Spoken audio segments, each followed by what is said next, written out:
Welcome to the Dropship Podcast, where you'll learn how to build and grow a high-ticket dropshipping business and hear stories from successful e-commerce entrepreneurs.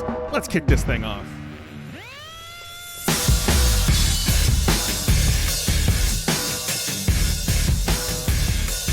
Hey, welcome to the Dropship Podcast. It's about doing a new intro. I'm tired of the hey. I don't know where I should do that. I'm just going to leave all that previous discussion on there. No, you should definitely take that out of there. Today we want to talk about hiring a VA. John and I were arguing about this beforehand, and I said, let's just argue on camera. It's more fun that way. So the question I asked was, what is the one point we want to get across if we do this episode? And I'll ask you again, what is the one point we should get across? The one point I would want to get across at least is don't sleep on this. Hire probably sooner than you think you need to is what I would say. And I say that because I've coached a lot of people who have built businesses that have, been successful by most people's kind of reckoning. And usually what happens is that person builds their business, things start taking off, which means you get more customer service, you've got more orders going out, you've got, a little bit more, return customer service when, customers asking questions and all this sort of thing. And I have had the conversation so many times. I'm basically created myself a job. My business is going great, but I'm answering the phone all day. And if you get to that point, it's really hard to unpick that, right? Because at that point, you don't have the time to actually train somebody properly to do any of that. You don't have the time to hire somebody properly. And it just feels really, really difficult. And I've seen people, they get to that point, they get stressed. If you get to that point as well, you're not doing anything else in your business. You're not sitting down there working out your SEO strategy. You're not managing things properly elsewhere to grow your business, right? And so that puts you actually in a fairly precarious position. You probably sit there and think, well, answering the customer is the most important thing I can do and blah, blah, blah, and all of this sort of thing. And yes, it's very important, right? But you're not growing your business just by answering the phone. So who else can do it but me, John? I understand my products better than anybody. So there's a lot of fears here. That's one of them, right? Is that people think that they're the expert. They're the only one who can do it. Your business is your baby, which it totally feels like that, right? Like you built this thing from the ground up and people worry, if I bring somebody in, they're going to fuck it up or something like that. And I mean, there is that potential there if you don't hire somebody properly, for sure. Right, which is why in Noosa we went around the room in Noosa here, and one of your fears is I'm afraid it's all going to go away tomorrow, right? And so I can imagine someone listening to this, and that's what I want to advocate for the person who has resistance here, because I brought it up. John said the one thing I want to get across is hire before you think you need to, and I said that's fucking great. That's advice that everyone's heard, but still no one does it. And then you were like, well, I fucking did. And so I want to take that other side of this is fucking scary. When you built this thing, it took so much fucking work and a lot more mental hurdle work than it did you actually doing work. You can set up one of these businesses in a month. No fucking question. You're going to battle yourself the whole way. Then you think, oh, fuck, how could I ever pass this on? Think of the amount of work I'll have to do to train one of these people to answer all these questions. Will they do a good enough job? Will they close at the rate I close? There's a lot of fears there because all you know is what's got you to here. You've had no time to step out of the business and worry about your SEO strategy or how you can make your ads better or how to do remarketing or how to write content or how to do any of that stuff, right? You've just been in the business day-to-day focused. Why isn't someone buying right now and how do I close them on the phone? And so if we're only talking phone here, that was my biggest fear. I don't even know all the answers. I'm saying, that's Eric's department. Eric's not here right now. I'll tell you what, I'll talk to Eric and I'll get a call back to you just as soon as he's back from lunch. And then I'd go to Google and feverishly Google the answer to the question and then call back as if I talked to Eric because I didn't even know. So how do I expect someone who, again, if we're talking VAs, which I fucking hate that term, by the way, that's somebody not paid well. They're paid semi-well for their country, but not paid great money either. And we're expecting them to do a job that I'm struggling to do. I can understand why people have a fear with that. Yeah, I mean, I would challenge a couple of things there. Why can't you pay them great money for their country? How much do you think great money is? Let's just go down here. I know you don't like hiring internationally, but paying great money to somebody in the Philippines, that's like $10 an hour. That's great money. That's not average money. Do you think that's great money, though? Or I wonder if that has changed over time with, back in 2015, 16 when we started. I'm just saying. 10 was We're good. We're not talking about $50 an hour, which might be great money in the US. There's still a massive gap, right? It's a massive gap between great money in each of those countries. right? I don't know what the number is. I mean, that's subjective, right? It's going to depend on the person you're talking to at any point in time and what they've earned before. Like somebody who's earned $1 an hour, $10 an hour is going to be fucking life-changing. Sure. It's going to pay for their kids to go to school, go to university. Like literally it will, right? And they might not have been able to afford to do that at all, right? Or it might be a bigger house, or it might be more food, like whatever. Like that's literally the case and has been the case for a lot of people I know who have hired people over there. Just doing the math, I do 10 times 40, whatever, 400 a week. I often hear 800 a month, and I'm like, there's no way you're getting really quality talent at 800 a month. So here's where I'll flip this a little bit about the whole, if I bring somebody on, how are they ever going to do it as well as me? In your life, before you started a high-ticket dropshipping business, how many customer service jobs did you have? Where you were face-to-face with for me, yeah. So how the fuck do you think you know how to do customer service? Are you enjoying the show? Are you getting loads of value? That's amazing. If you can do John and I one quick favor, hit the subscribe button, hit the follow button, leave a review. All of these things help us to reach more people, change more lives, and it's one small thing we ask of you. So again, hit that subscribe button, hit the follow button if you're on a podcast player, and leave a review if you're on iTunes or if you're on Spotify. We appreciate it very, very much. Let me tell you, you didn't. And you probably were nowhere near the best customer service person in the world at that point. Even though you knew something about your products, that's not actually what customer service is. Customer service is the ability to empathize with another human being and find solutions, right? You can go and look up product data anywhere. You can say, I'm going to call you back in 5 minutes with the answer. Go and find it out. Call them back. That's fine, right? So your biggest hurdle with hiring somebody for customer service, and there are other things you can hire for as well. It's not just that. This is the one that comes up the most. I think this is the one that has the biggest impact, is you're not actually looking for somebody who knows your products. You learnt that.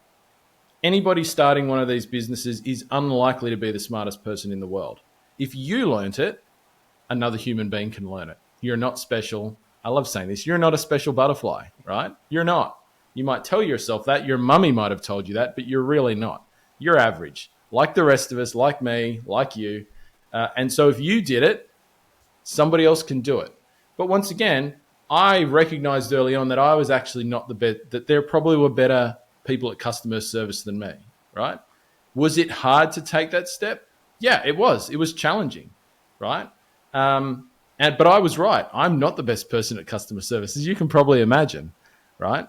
And so I went and I found somebody who was better at it than me. That was somebody who had done customer service every day of their life for the last 10 years.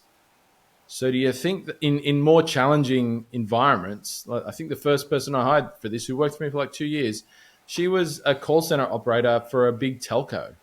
Can you imagine the sort of phone calls she had to deal with every day, politely, with empathy, like irate people constantly, pissed off people constantly for a telco, right? The companies that have the highest amount of complaints out of any, in fact, are like telecommunications companies, right? And so she'd been doing that for 10 years, and then she came and spoke to a few people a day about lights.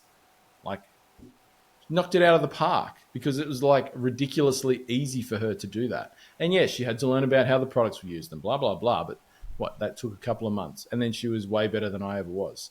So I think the assumption and the trap that people fall into when they build their own business is that they're actually good at any of it. I think the most successful business people on the planet recognize that they're not.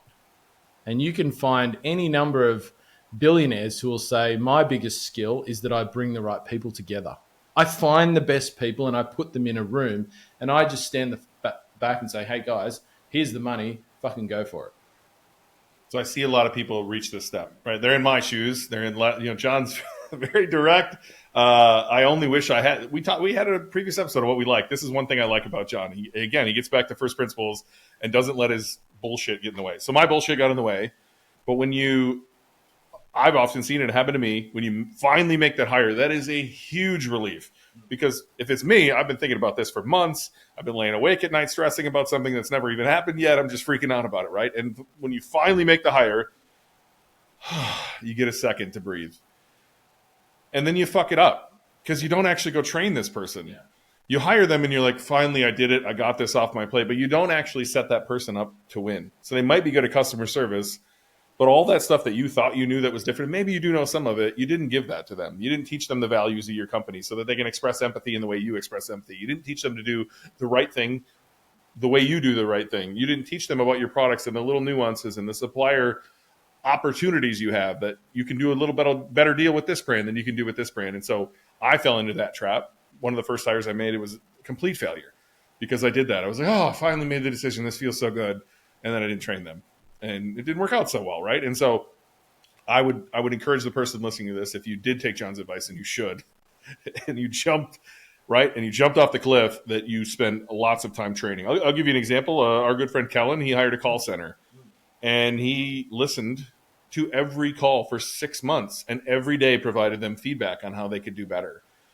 Are you willing to do that to get that off your plate? Are you willing to work twice as hard for a short period of time so that you can work 0% hard after that, right? And put somebody in a position to pass that. But man, there's so much resistance still to this day of the way you're expressing this, even though you're breaking it down to first principles. I know I can't be the only one listening to this who's sitting here going, yeah, John, that all sounds good. But like, here's a good one. When we kind of talked about this a little bit at the live event in Noosa, Australia, and someone said they know they need to hire, and they knew it would only be about $800 a month for them to make this hire. But what do I do with all of their time when they're not answering phone calls? And we both had some opinions on this. And I think we both came from a mindset perspective on that, because I think people are listening. They're like, cool, yeah, I should hire, but I only get a couple of calls a day, and maybe I get 10 calls the next day. And I don't think I'm quite ready for someone full time. What can I get them to do otherwise? I thought you had a really good response to this. So do you remember the advice you gave to that? My advice was, what is this costing you to get off of your plate? What is your time worth? Well, yeah, I think that's where I went, was like, I think I asked the room, can anybody in here quantify what an hour of their time is worth to them? Now, most people who are at the start of the journey, certainly, and even some people who are later in the journey, will blank on that. They'll just be like, oh, I don't know, maybe they'll go back to whatever they were paid in their last job or something like that, their hourly rate. I know you can say exactly what an hour of your time is worth. I know what I would say to that as well, and it's not a low number compared to what most people would probably go to, right? It's a reasonably high number, because I know what I can do with an hour of my time.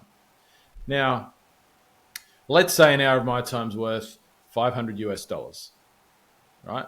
So, and I can pay somebody $100, or let's even say $300 a week to take a few hours of my time that I might spend answering calls off my plate. So I get 3 hours a week back, which to me is worth $1,500. If that person saves me those 3 hours, I don't give a fuck what they're doing with the rest of their time. I don't care if I'm paying them for 40 hours. They're getting me 3 hours back, and there's way more value in that than what I'm paying them.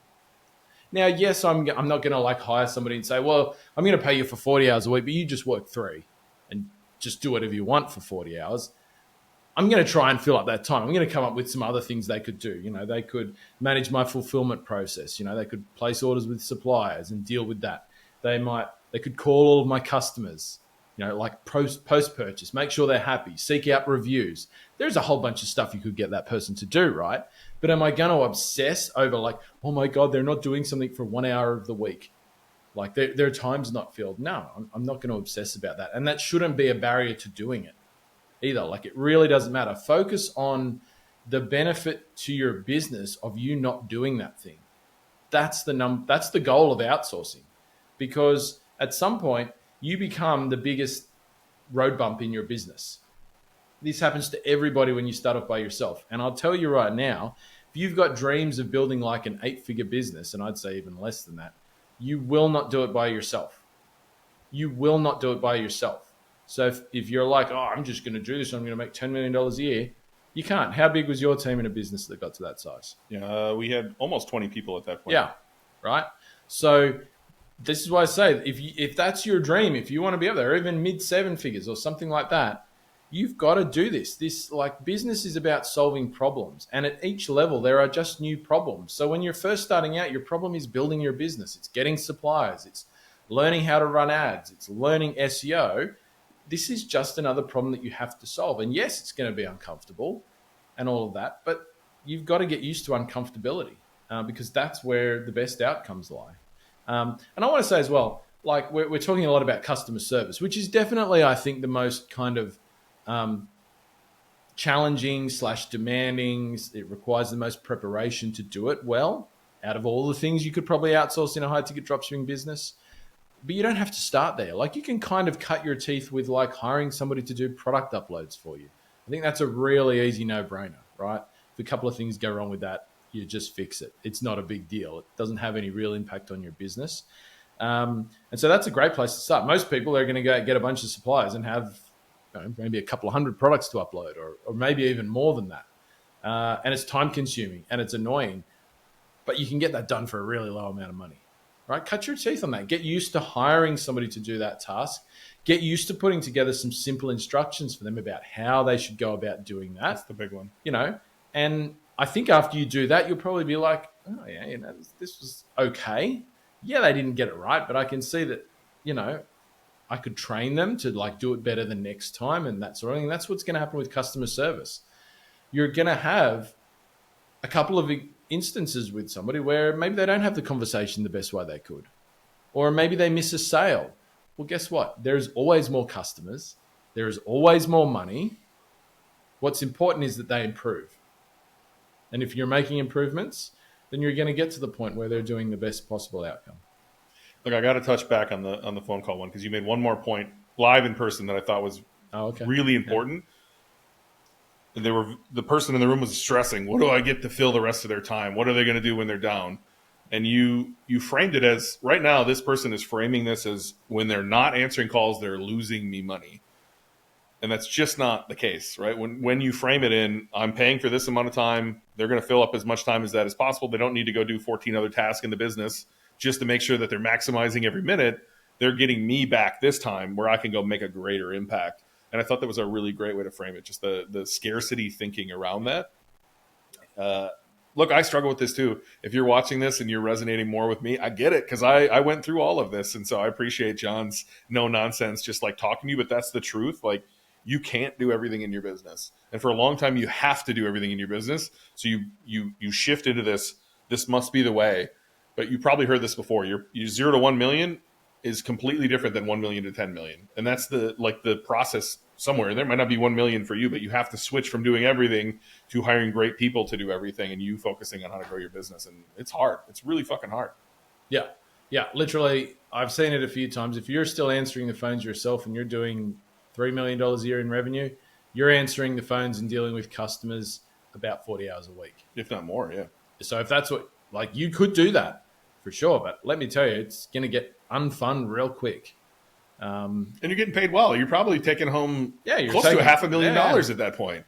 Yeah. That's a fun time, right? But that's maybe not the 40-hour a week, $500,000 a year job that you're thinking of. And I know there's people listening to this who haven't started at all, and they're like, I would fucking do that in a heartbeat. Great. Get there. Fucking go get there, because you can get there. That's the beauty of this business model. But if you ever want to go further, or you simply want to, instead of making $500,000, you make $300K a year, but now you're not stressed out of your fucking mind, not seeing your children, not spending time with your spouse, you have to hire. You have to. Dude, I struggled with this for so long, like so fucking long. I pushed against it in our partnership in that big company. I pushed for so long because one of the partners was on the phone, and I fought it and I fought it. And they overrode me, and they were just like, what? Of course we're going to do this. And then it became addicting. Like, once we train someone, again, I can't stress enough, train someone. Absolutely. Whatever it is. A product uploading, I have a whole entire spreadsheet of like, brand, here's what I want the title to say, here's the keyword I want to hit, here's the meta tags I need, here's all of this stuff I need in here, here's the different resources you can find on these products. I have to take time to set them up to win. Same with customer service. You have to sit with them, and you have to help them be the best that they can possibly be if you want this to work out. But once they work out, when you have somebody where you can just say something, here's what I want done, and then it goes and gets done, and you didn't have to do anything, that is the most addictive feeling I've had in my life. And believe me, I used to smoke cigarettes. I used to drink a whole lot. Like, it's very similar to that. Oh, it feels very good. It is a huge dopamine hit to watch stuff get done in your business while you're sitting back focusing on what's going to get done, not how it's going to get done. Yeah, and I think,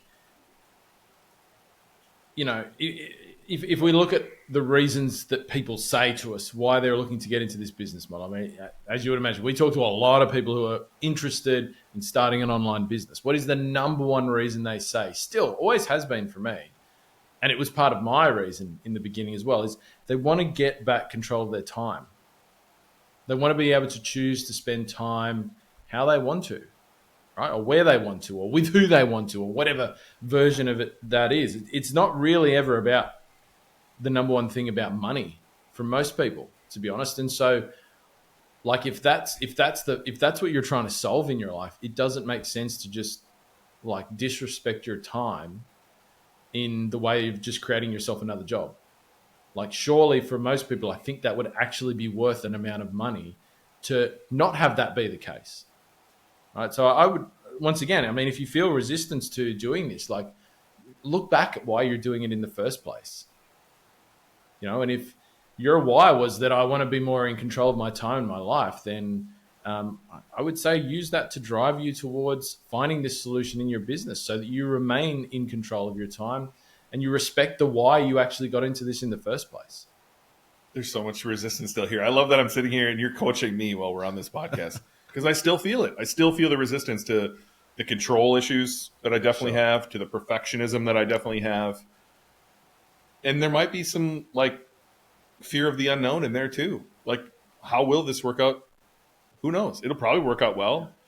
I'm probably a little fearful of the work because it's not like you don't just push the button, you hired, and it's off your plate. Like I said before, you got to train this person and train them really, really well if you want them to perform for you. You have to also kind of be a therapist, I've found, when you're a business owner, right? You're managing a lot of personalities, and that has its own, it's a very different stress, but it's a stress too. And so, man, I can feel all this boiling up. I know there's people listening to this. If you're listening to this and this is boiling up for you, leave a comment on YouTube too. Tell me how this is making you feel in your business or when you're thinking about growing one of these businesses. I want to see what everyone else is thinking because you seem so relaxed about this, and I definitely still have it. After all these years, I still have this like built up inside of me, which is crazy.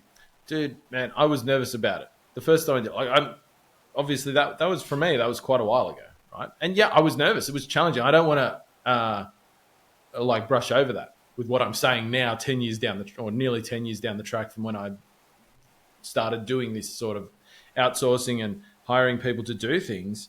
Yeah, it was challenging at the time, for sure. But like I said before, I mean, you've just got to get past that. You've got to take that leap, take that plunge, and realize that, honestly, you're probably going to make a bad hire.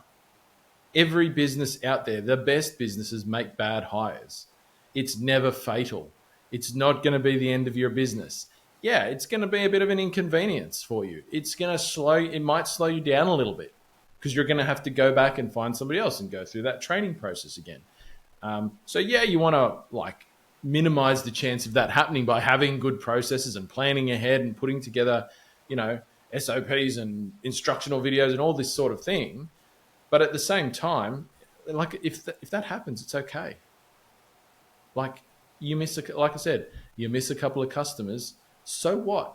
I'll tell you right now, you're probably missing them anyway, because I'll go back to what I said. There's very few people I know that start a high-ticket dropshipping business who are already an expert at customer service. No doubt there are some. You know, that's their background. That's the thing they're a rock star at in life. But most people, like 90+% of people, that's not the case. So, like, I like to bring it back to that. Just, it's really important to recognize you're not actually the best, but you can get the best in your business. And it actually doesn't necessarily cost as much as you think it might.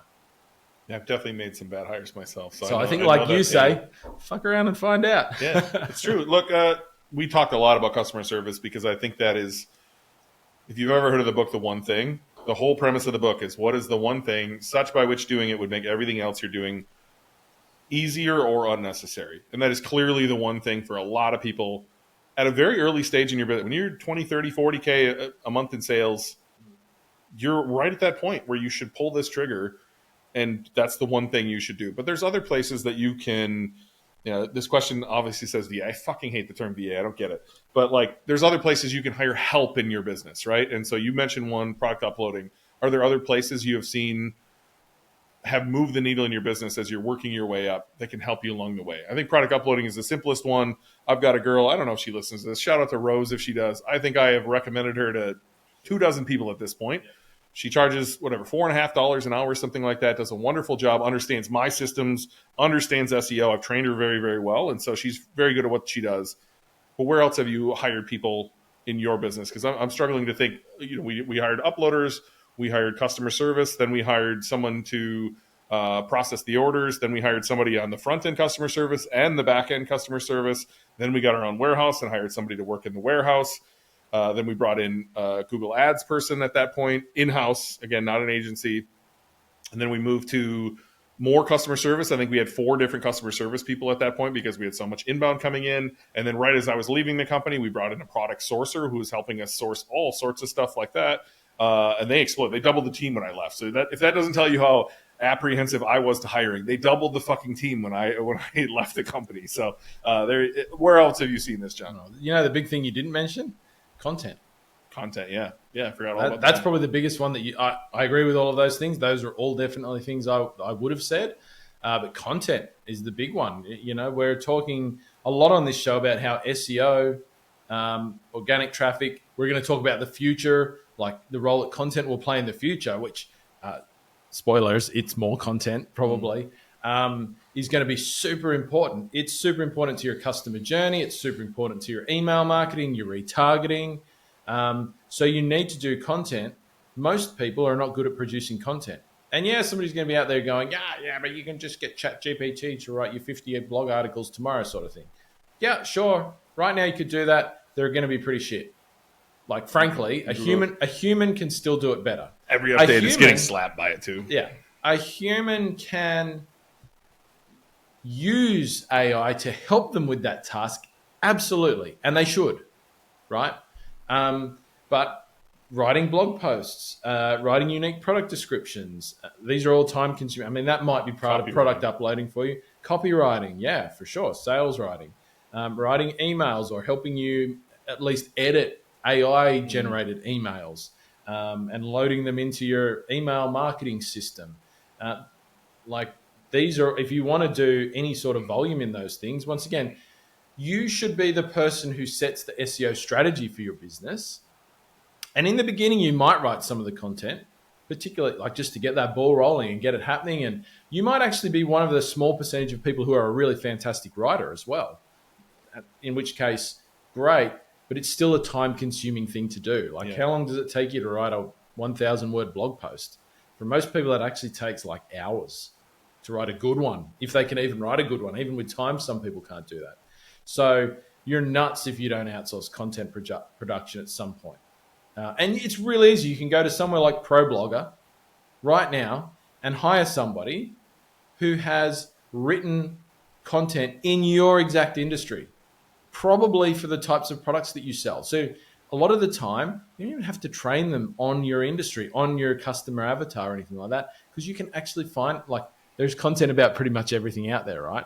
So you can find those people right now and hire them, like, on a piece rate, like X amount of dollars per article sort of thing. It's there right now. And so once again, if writing stuff is a barrier to you getting content on your website, I mean, written content is the easiest one to solve. But if you're in video content, let's say, you shouldn't be editing all your own videos. You can outsource that whole, I mean, John's talking to himself right now. Well, no, but our shorts and stuff like that, Yeah. I don't do that. And so, yeah, you know, all sorts of, there's all other forms of content, and, you know, you could have people help you with the production of that. You could have people help you with the editing of that, because it's all fairly time consuming stuff. And so I think that's, other than the things you mentioned, that's the biggest no brainer for me. We could do a podcast on I don't know how that writing didn't pop into my head. I've hired a lot of writers in my day. Certainly love SEO. You might want to put a training in the course too on directly how each of us hire, because it's going to be different, right? For the pet site that I have, we hired a veterinarian. We found her on Upwork. She does a wonderful job, but I'm still out there finding all the keywords, right? Yeah. Or I'm working with Ben, who will soon be part of Dropship Breakthru here, to find those keywords so that we get the article right. Like, hey, we need this as the main keyword. Here's all the supporting keywords. If you can just include all this, great, that's it. Or we'll have to go in after we're done and ninja stuff some of the words that need to be included in that article, right? And then we use something like originality.ai to make sure that writer isn't just using ChatGPT to write an article, so we can make sure it's original. And we're using Surfer to make sure it's containing the right keywords in the right volume and just making sure it's good for SEO. Like, there's a lot of tools, there's a lot of process involved, but nothing more important than simply putting up the job title so that we get the right people to apply in the first place. So I'm a big Upwork guy. Obviously, you said ProBlogger. I think there's just lots of places you could hire writers. There is, but absolutely. Yep. I don't know how I didn't think of that one. That's, I hired it early on. I hired Leanna Patch I bought her days to do it at Paramount Pet Health, and then I brought her on as a business partner, and now we're hiring a vet. And we hired another lady on Upwork who gets Leanna's humor and can write in the way Leanna writes on that website. I've also hired an agency recently who wrote me like 70 articles that are they're okay. They need some fixing too, right? And so I've made some good, bad, and somewhere in the middle hires on that process, and maybe that's something we should put a training on in the course of. Here's what hiring looks like, and now that we have a bunch of coaches too, we could get how did you hire? Walk you through you know what I mean, and show different ways of doing this, because there's not one perfect way for sure. There's one perfect way for you. Honestly, though, you just need to go do it and find out what you did wrong, and then iterate and do it again. Thanks for listening to the Dropship Podcast. You can find all the show notes for this episode at dropshippodcast.com. And if you're ready to take the next step in your dropshipping journey, we invite you to join us inside Dropship Breakthru, where John and I will walk you through step by step in starting your own high-ticket dropshipping e-commerce business. But that's not all. Dropship Breakthru will also teach you everything you'll need to know to grow your business and take it to the next level. So head over to dropshipbreakthru.com and sign up for our free training that will help you take the first steps towards building and growing your own profitable high-ticket dropshipping business.